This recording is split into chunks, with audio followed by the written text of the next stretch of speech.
Assalamualaikum everyone, welcome back to Infinite Knowledge. Today we are starting a new topic of chapter number 3, which is a continuation of chapter number 3, that is binomial nomenclature. Okay, this is a topic of class 9 biology, chapter number 3. ठीक है बच्चों, so let us start with the name of Allah. Bismillahirrahmanirrahim. Let us start with our class. Now what is binomial nomenclature? Binomial nomenclature basically हम क्यों करते हैं in order to frame the principles for defining the natural genera and the species of organism, and ये क्या create करता है, एक uniform system of naming. ठीक है, क्यों? क्योंकि हमने पढ़ा था कि in taxonomy, हमने जब टैक्सोनॉमी का हम पढ़ रहे थे तो वी स्टडी कि what is taxonomy. Taxonomy is basically the arrangement of what, arrangement of all the organisms which are present in nature, which is all the plants and all the animals, कि उनको हम किस तरीके से हम उनको classify करते हैं.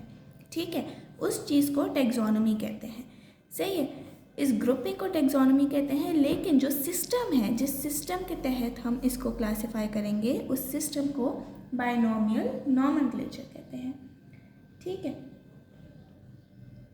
अब आप लोग सोच रहे होंगे कि इसको हम कॉमन नेम क्यों नहीं दे सकते. ठीक है, तो कॉमन नेम और साइंटिफिक नेम में बहुत ज़्यादा फ़र्क होता है.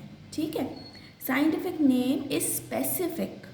ठीक है, specific to only one species.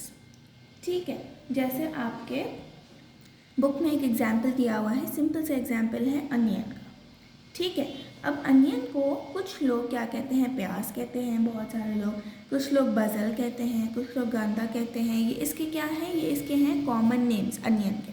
अब एक ही अनियन, प्याज तो एक ही है, उसको हम कितने सारे कॉमन नेम से बोल सकते हैं. लेकिन अनियन का साइंटिफिक जो नेम है, जिसके अंदर हम उसका जीनस एंड उसकी स्पीशीज़ ये डिफाइन करेंगे.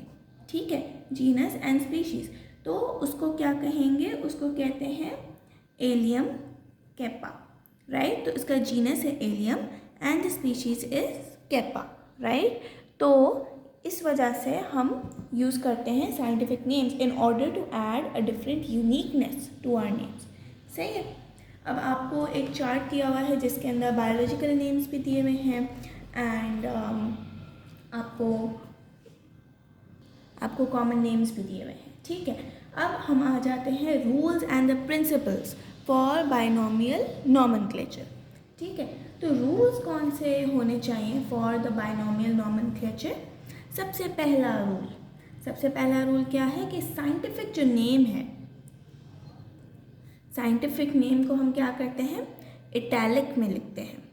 ये रूल्स आपने याद करने हैं और इसी तरीके से आपने लिखना है. ठीक है, फॉर एग्जांपल आपकी बुक में जो एग्जांपल दिया हुआ है फॉर अ ह्यूमन का साइंटिफिक नेम क्या है, होमोसेपियंस. राइट, तो हम ऐसे नहीं लिखेंगे होमोसेपियंस, ऐसे नहीं लिखेंगे, वी विल इटैलिसाइज इट. ठीक है, ऐसे इटैलिक्स में हम उसको लिखेंगे. This one is the right one. Now the second rule. The second rule is that the first word of the name is generic and it always starts with a capital letter, while the second term is the species which is never capitalized. अब ये rules मैं आपके book में से ही read कर रही हूँ, make sure आप बुक को अपने सामने रखिएगा.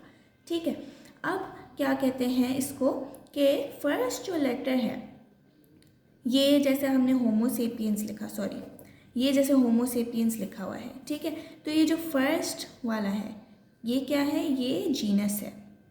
एंड ये जो सेकंड है, this is what, this is the species. अब ये क्या कह रहे हैं कि जो जीनस है, जीनस का जो फर्स्ट लेटर है वो हमेशा क्या होता है, इट इज़ कैपिटलाइज्ड. ठीक है, एंड जो स्पीशीज़ है, स्पीशीज़ का जो फर्स्ट लेटर होता है, it is always small, it is never ever capitalised. ठीक है, तो आई होप ये वाला डिफरेंस भी आपको क्लियर होगा. Right, now let's move on to the third rule. First rule क्या था कि हमें हमेशा इटैलिक्स में लिखना है. सेकेंड रूल क्या है कि फर्स्ट जो लेटर है इसका जीनस का वो हमेशा कैपिटल में आएगा, एंड जो स्पीशीज़ है, ये जो स्पीशीज़ है वो कैपिटल नहीं होगा, that will always be a small letter, right. Now we move on to the third one. When the scientific name is written first time, it is written full, but when it is repeated several times, it is abbreviated. Okay. तो अब जब इसको पहली दफ़ा लिखा जाएगा, कोई भी अब आर्टिकल है, किसी भी आर्टिकल में आपने नेम लिखना है, ठीक है, किसी भी स्पीशीज़ का, तो आप क्या करोगे, पहले उसको फुल लिखोगे। जैसे यहाँ पे उन्होंने रोज़ का दिया हुआ है, तो द साइंटिफिक नेम इज़ रोज़ा इंडिका, ठीक है, फॉर रोज़। अब पहली दफ़ा जब इन्होंने लिखा तो they wrote the full name and they wrote the genus in capital and the species in small letter, and उन्होंने इसको इटैलिसाइज भी किया, ठीक है, ये उन्होंने रोज़ के लिए किया। लेकिन जब उन्होंने नेक्स्ट टाइम फिर से उसी आर्टिकल में वो चीज़ लिखनी है, तो फिर हम जीनस का फुल नेम नहीं लेंगे, हम सिर्फ उसका फर्स्ट लेटर देखेंगे जो कि कैपिटलाइज्ड है, आर डॉट, फिर इंडिका, ठीक है, इस तरीके से हम उसको मेंशन करेंगे।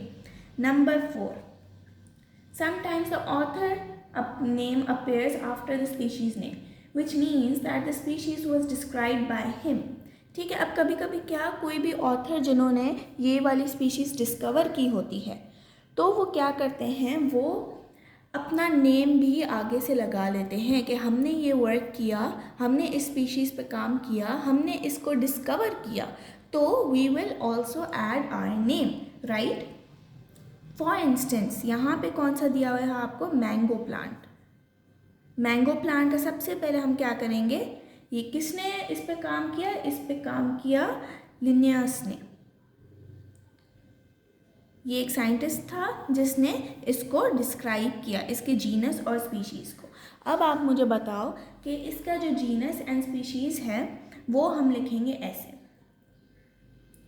मैंगिफेरा इंडिका, और ये जो इसके नेम का फर्स्ट लेटर है एल, वो हम लगा देंगे आखिर में, एल डॉट, ठीक है।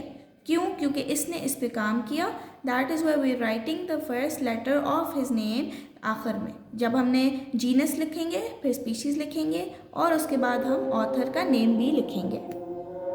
Alright, so now we are done with the topic from class 9 biology book, ठीक है। Now let us revise, ठीक है। Binomial nomenclature ये क्यों यूज़ होता है, it is use to make the scientific name of any species, ठीक है। साइंटिफिक नेम हम क्यों यूज़ करते हैं, क्योंकि जो इसका कॉमन नेम होता है that can be different in different languages, right. So we use the scientific name in order to identify two things, कि वो जो पौधा या एनिमल है वो कौन सी जीनस से बिलोंग करता है एंड कौन सी स्पीशीज़ से बिलोंग करता है, ठीक है। इस तरीके से we will make the scientific names.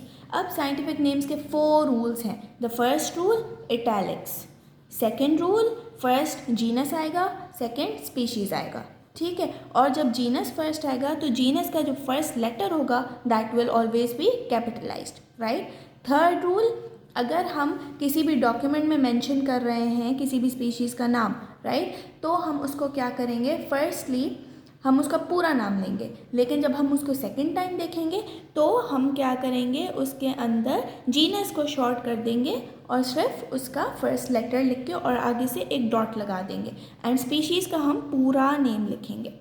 Fourth rule क्या है कि हम जो इसके साइंटिस्ट होगा जिसने डिस्कवरी की होगी या जिसने इस चीज़ पे काम किया होगा उसका नेम हम आखिर में लगा के और डॉट लगा देंगे, ठीक है। Hopefully this topic is clear. If there is any confusion और any queries please let me know, and also subscribe to my YouTube channel कि ताकि आपको फ्यूचर में भी आपको जो वीडियोज़ हों वो आप देख सको, ठीक है। टिल देन टेक केयर, अल्लाह हाफिज़।